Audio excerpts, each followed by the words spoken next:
paper money, which is on its way out, and electronic money, which is already here.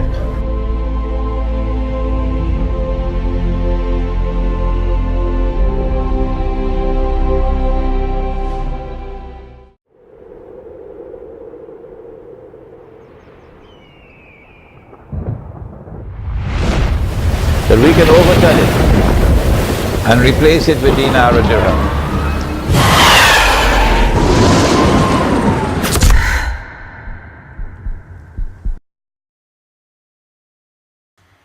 Under Gaddafi's rule, Libya attained the highest standard of living in Africa.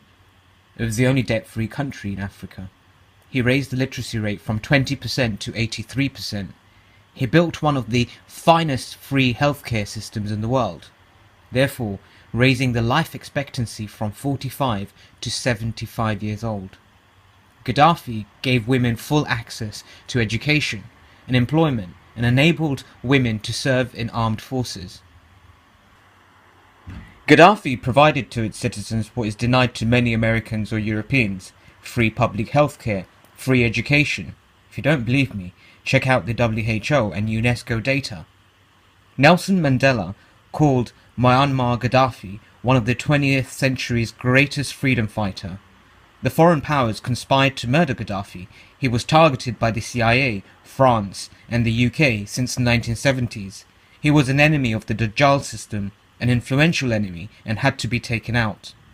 So, I mean, that is the land of unconfirmed. Yes, we came, we saw, he died. Did it have anything to do with your visit? No, I'm sure it did. The US tried to oust him by convincing Egypt's Sadat to invade Libya in 1977. In 1984, the CIA supported as well as trained a special commando rebel unit which tried to dispose him. Then the USA went even further and bombed his home in Tripoli in 1986 in retaliation for the bombing of a nightclub by the Libyan secret agents. In 1996, the MI6 tried to assassinate him when a hired hitman attempted to throw a grenade at him during a political speech. احنا حنقاتل عن بترولنا للنهاية ولا يمكن لن تستطيع السيطرة عليه أبدا لأن الشعب الليبي.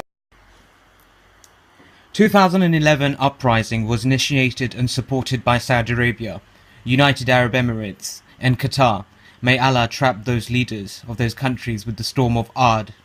Curse be upon them for betraying the Ummah. But why did those countries betray Gaddafi? Gaddafi feverishly supported the Palestinian cause. Gaddafi hated all monarchs of the Gulf, accusing them of being puppets and slaves to the West.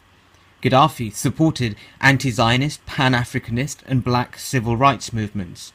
Gaddafi's main threat to the international bankster cartel was his plan for a common African currency, the gold-backed Libyan dinar, which would have replaced the all fiat-issued US dollar as well as the euro.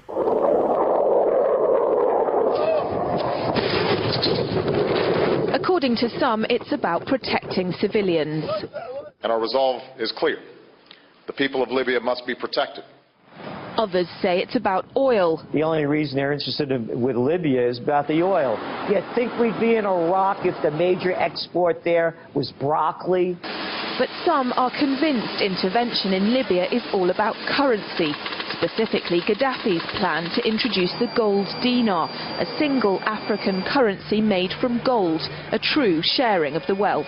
It's one of these things that you have to plan almost in secret, because as soon as you say you're going to change over from the dollar to something else, you're going to be targeted. There were two conferences on this, one in 96 and another one in the year 2000, called the World Mataba Conference, organized by Gaddafi. And everybody was interested.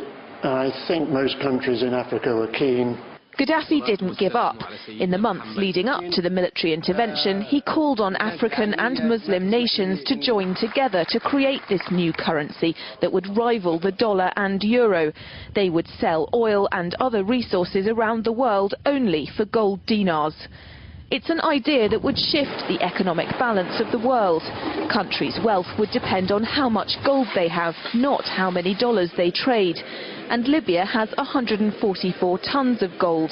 The UK has double that, but 10 times the population. If Gaddafi had an intent to try to reprice his oil or whatever else the country was selling in the global markets and accept something else as a currency, or maybe launch a gold dinar currency, any move such as that would certainly not be welcomed by the power elite today who are responsible for controlling the world's central banks.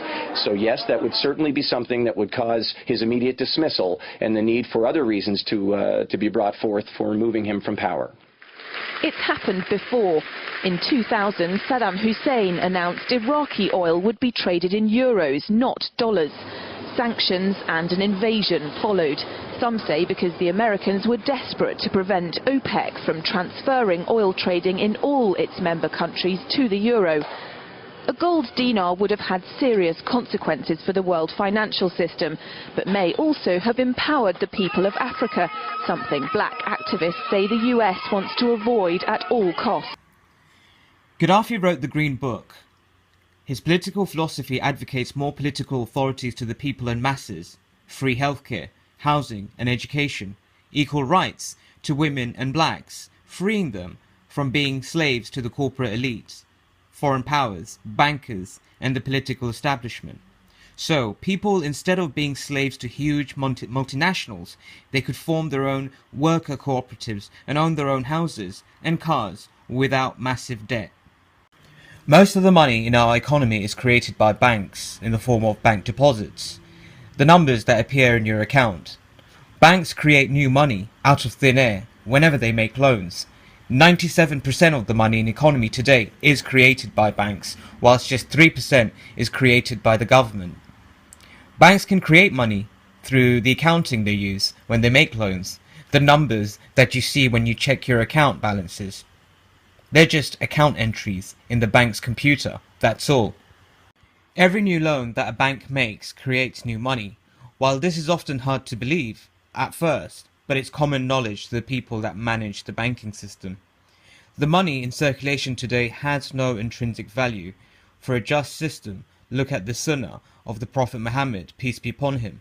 It's dinar and dirhams, gold and silver, something with intrinsic value. The time is close when paper money will be wiped off. And in our small communities, we'll have small micro markets. And in our micro markets, we will not allow the use of the haram paper money and electronic money. In our micro markets, we're going to use dinar and dirham. And when dinar and dirham are in short supply, when the police come and seize all our dinar and dirham, then we will turn to wheat and barley and dates and salt and rice and sugar and what. They can't ban that, can they? So this is my solution. And right here in this hall, I have students. Right here in this hall now I have students who are working actively to do precisely that right here in Malaysia.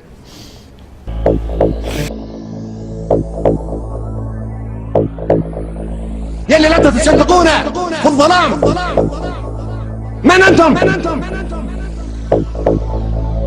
أنا مقاتل مجاهد مناضل ثائر من أنتم؟ نحن قاومنا جبروت أمريكا من أنتم؟